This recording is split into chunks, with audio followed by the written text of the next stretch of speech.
कैसा घोर अनर्थ हो गया ये। माता ने अपने आवेश में पिताश्री के वक्ष पर ही पांव रख दिया।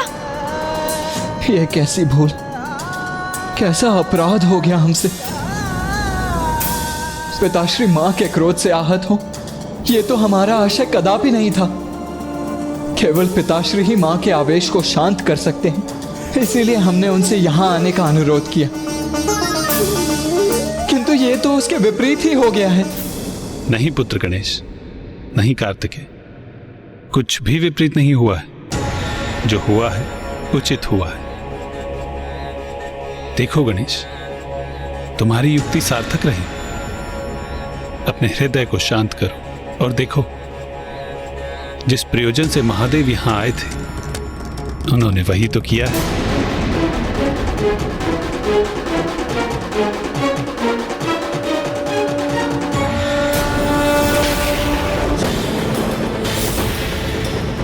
मुझे ऐसा क्यों आभास हो रहा, जैसे मुझसे कुछ अनुचित हो गया।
मेरे स्वामी, मेरे प्रभु यहाँ, और मैंने उन्हें अनदेखा कर दिया।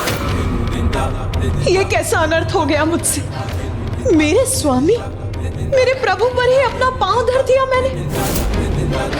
ये अपराध मुझसे कैसे हो गया।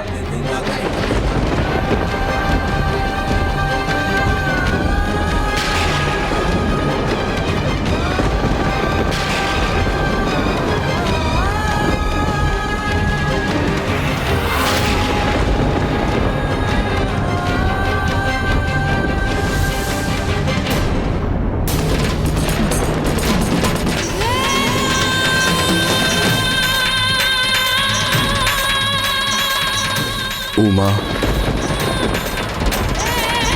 आपके मार्ग में स्थित होने के लिए मैं विवश था। आपको शांत करने के लिए मेरे पास कोई और उपाय नहीं था।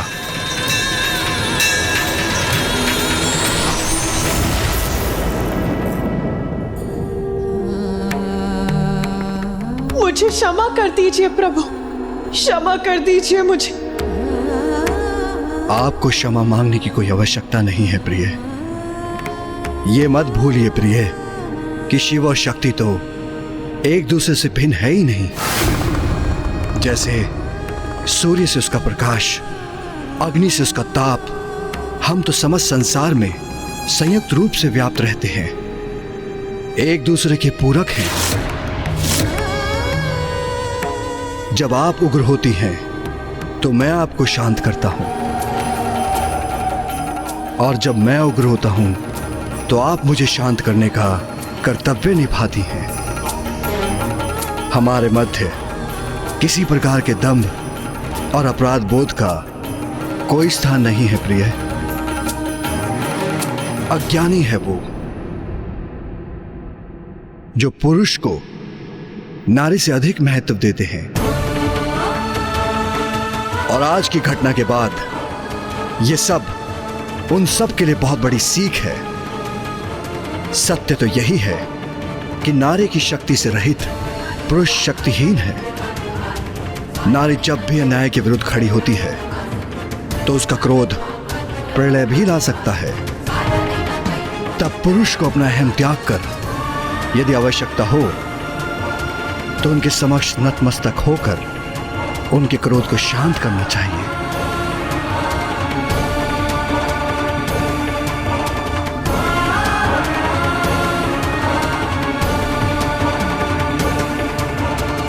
माता, आज शुंभ के असुरों का विनाश करने की प्रक्रिया में आपने हमें इस अद्भुत लीला का प्रत्यक्षदर्शी होने का अवसर प्रदान किया, जिसमें स्वयं पिताश्री इतने विनय पूर्वक आपके क्रोध को शांत करने हेतु प्रस्तुत हुए। हम कृतार्थ हुए माँ।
जय महाकाली। चामुंडा देवी नमस्तुते।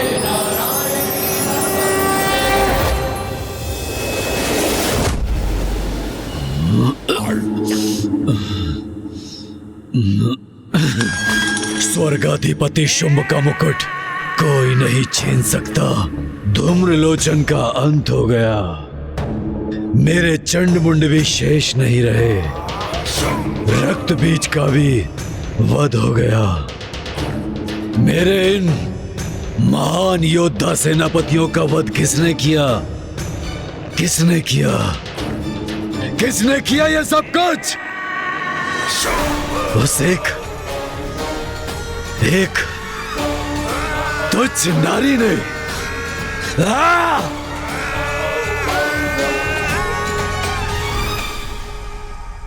मदिरा ही मेरी एकमात्र संगिनी है।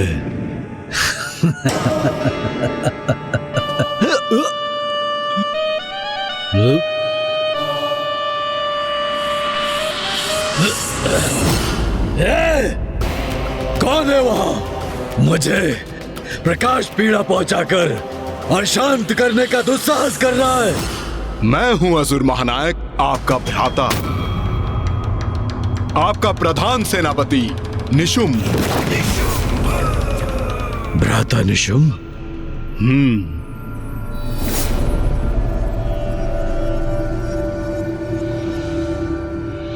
और मैं अभी भी जीवित हूं भ्राता शुंभ। जीवित हो अभी भी, किंतु कितने समय तक जीवित रहोगे? कदाचित तुम्हें खो देने का दुख सहना ही होगा मुझे। भ्राता, कितने समय तक जीवित रहूंगा? ये कैसा प्रश्न है भ्राता शुंभ? और मुझे खोने से आपको दुख होगा? कब से इस नकारात्मकता के सागर में डूबने लगे? नकारात्मक सोच।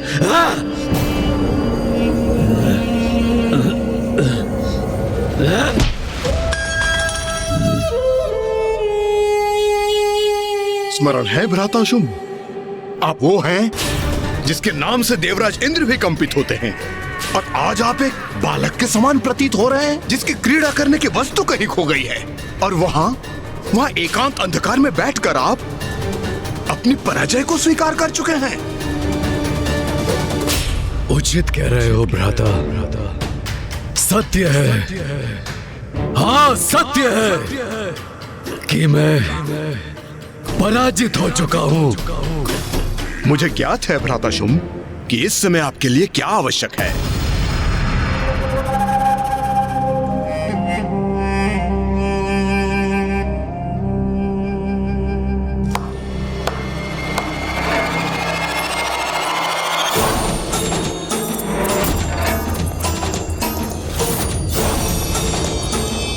ये सेविकाएं क्यों आ रही हैं यहाँ?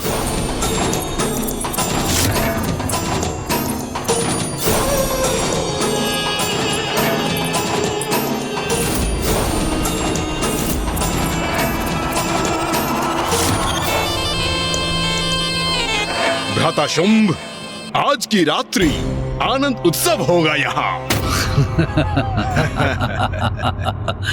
भ्राता निशुंभ, मदिरापान तो मैं कर रहा हूं, किंतु ऐसा प्रतीत होता है कि इसका प्रभाव तुम पर है। कैसा आनंदोत्सव, किसका उत्सव, कैसा उत्सव? भ्राता शुंभ, हमारी भावी विजय का, उसका उत्सव होगा यहाँ। तो क्या हुआ यदि युद्ध में हमारे कुछ सेनापतियों का अंत हुआ? युद्ध में तो क्षति होती ही है, कुछ सैनिकों का भी अंत होता है। किंतु कल मैं स्वयं जाऊंगा देवी कौशिकी से युद्ध करने के लिए।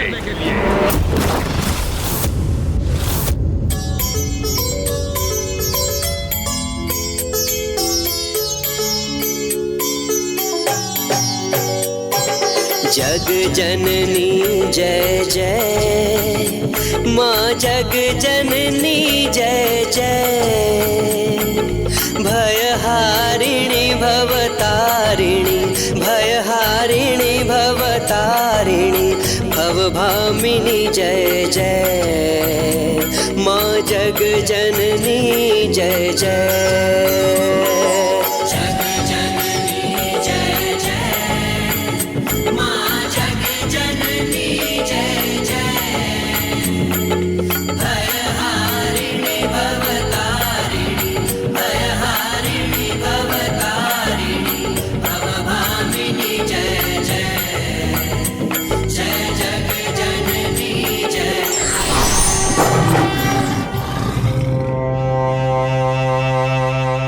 नहीं भ्राता निशुंभ, मैं तुम्हें स्वयं को संकट में डालने की अनुमति नहीं दूंगा। तुम मेरे अनुज हो और तुम्हारी सुरक्षा का दायित्व मेरा है। इसलिए यदि कल कोई युद्ध करेगा तो वो मैं करूंगा, मैं। भ्राता शुंभ, आप मुझे सुख से वंचित मत कीजिए। मैं आपके लिए इस युद्ध में विजय प्राप्त करना चाहता हूँ। असुराधिपति शुंभ के विजय के लिए उस देवी से युद्ध करना चाहता हूँ। कदाचित आपको अनुमान भी नहीं होगा कि उस दुष्ट को पराजित करके अपने इस हाथों से उसे खींच के लाने के लिए कितना व्यग्र हूँ मैं। क्या ये संभव है? क्या वास्तव में निशुंभ उस देवी कौशिकी को बंदी बनाकर यहाँ ला सकता है? भ्राता शुंभ, शंका रहित होकर आप इस आनंद उत्सव में लीन हो जाइए, क्योंकि आज सभी अत्यंत उत्तम भोजन, मदिरा, वस्त्र, आभूषण आपके लिए एकत्रित की है। हाँ, कदाचित यही उचित है। तो कहिए भ्राता शुंभ कि आज अपने भ्राता के साथ विजय उत्सव का आनंद लेंगे। तुम्हारे विश्वास ने मेरी निराशा को दूर कर दिया है भ्राता निशुंभ। आज की रात्रि उत्सव होगा, हमारी विजय का उत्सव होगा। तो लीजिए भ्राता, आपके लिए मैं सर्वश्रेष्ठ उपहार प्रस्तुत करता हूँ। आज होगा आनंद और कल होगी हमारी विजय। हाँ भ्राता, हाँ। तू ही सच्चित सुखमय शुद्ध ब्रह्म रूपा,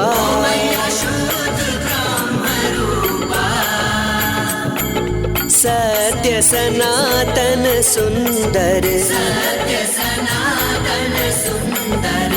पर शिव सुर भूपा।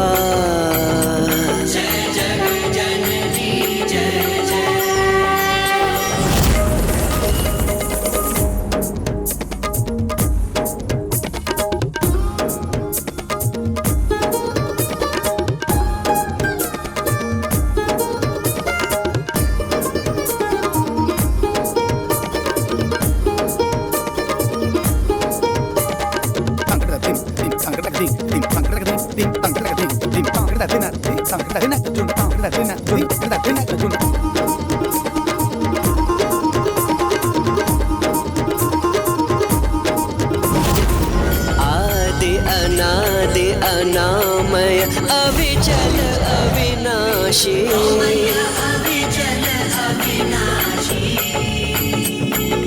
अमल अनंत अगोचर अज आनंद राशि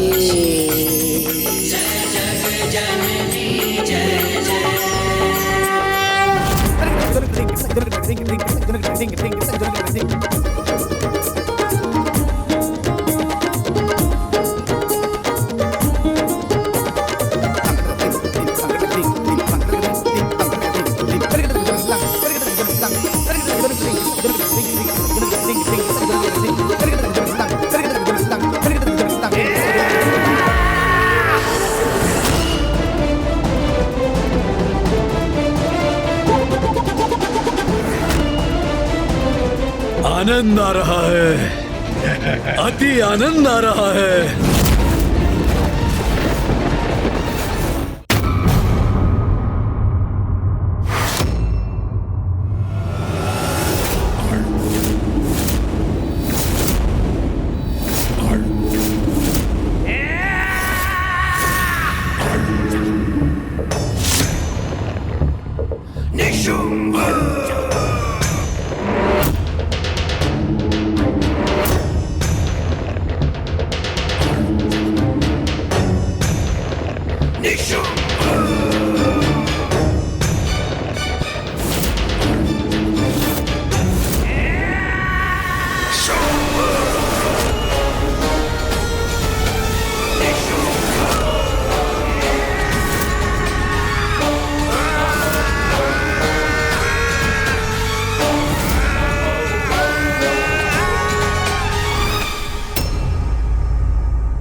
भ्राता शुंभ,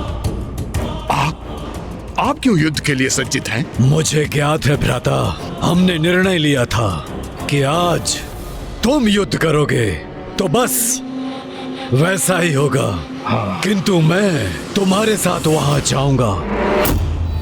तुम्हारे द्वारा पराजित होने पर देवी कौशिकी के स्तब्ध भाव देखने का आनंद जो लेना है मुझे। भ्राता शुंभ, उचित है, सर्वथा उचित है। आइए प्रस्थान करें।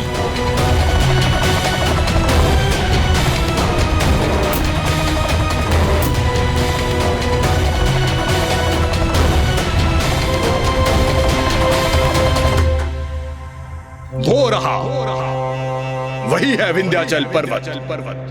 अच्छा, तो यही स्थान है। वहाँ छुपी बैठी है देवी कौशिकी। प्रतीक्षा करो देवी, हम शीघ्र ही तुम्हें बंदी बनाने आ रहे हैं।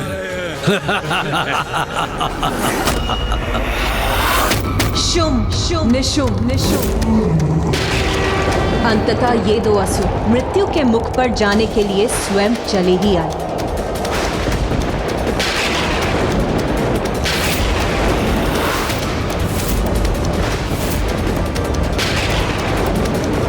अभी तो आकाश पूर्ण रूप से निर्मल था, उजला था, फिर अचानक प्रकृति में इतना परिवर्तन कैसे आ गया? ये काले मेघ कैसे उत्पन्न हो गए?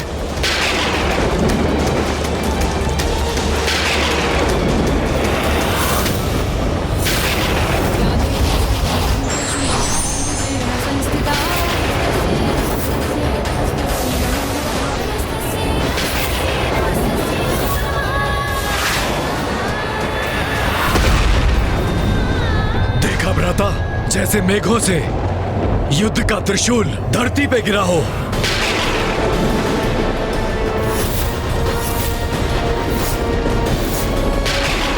ये काले मेघ, ये भयंकर गर्जना, उसके साथ ये भीषण विद्युत प्रवाह, ये अचानक से कैसे उत्पन्न हो गए?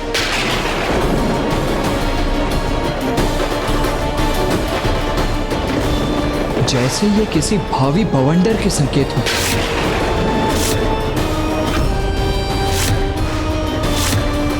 अब एक निर्णायक युद्ध के आरंभ होने का समय आ चुका है, किंतु वो युद्ध इस भयंकर बवंडर से सहस्त्रों गुना अधिक घातक और महाविनाशकारी होने वाला है।